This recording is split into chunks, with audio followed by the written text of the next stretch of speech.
On l'écoute. Les Iraniens ont fait des progrès dans 3 domaines. L'évasion, c'est qu'en fait c'est des missiles qui sont capables de changer de direction. Le missile il part. Vous savez que le radar va capter le missile, il va calculer vers là où il va. Et en fait le problème c'est que ces missiles changent de direction. C'est que le radar, il n'arrive plus à le capter et le missile s'en va. Le deuxième c'est la vitesse.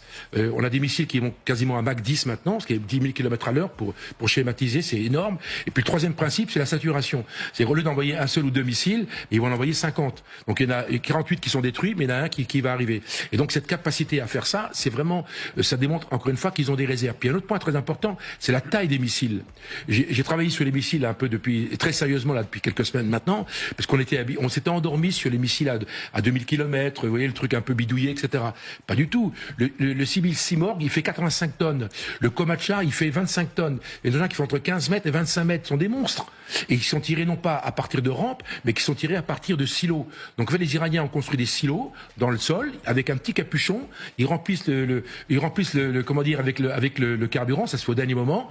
On enlève le capuchon. C'est comme le bateau d'Albion il y a quelques années. Et puis le missile s'en va. Donc tout le problème il est là, c'est qu'en fait on découvre que très concrètement les Iraniens ont une capacité en missile qui est bien plus importante, bien plus sophistiquée qu'on a pu l'imaginer dans les semaines précédentes. Comme je l'ai déjà souligné à plusieurs reprises, l'Iran dispose d'un stock de missiles suffisant pour soutenir un conflit pendant des mois.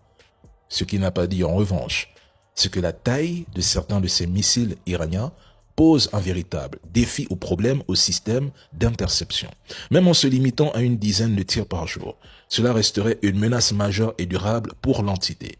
Les dégâts observés en Israël après l'impact d'un seul missile iranien il y a 2 jours en donnent l'aperçu. Alors lorsque Trump a affirmé que l'Iran avait réduit le rythme de ses frappes, je dois avouer que cela m'a fait sourire. Nous le répétons ici depuis le 28 février. Nous ignorons ce que les Iraniens dissimulent dans leurs bases souterraines, enfouies à 500 mètres de profondeur sous le granit. Et c'est précisément cela qui est terrifiant. L'Iran dispose des moyens, du temps et de plusieurs modèles de missiles modernes à double capacité conçus pour emporter des ogives nucléaires. Au moment où certains annonçaient déjà la défaite de l'Iran dans cette guerre, les plus lucides ont plutôt observé l'ampleur et la sophistication croissante de ces tirs de missiles. L'Iran s'adapte, épuise l'ennemi. Ils ont eux-mêmes affirmé pouvoir tenir plus de 6 mois de guerre.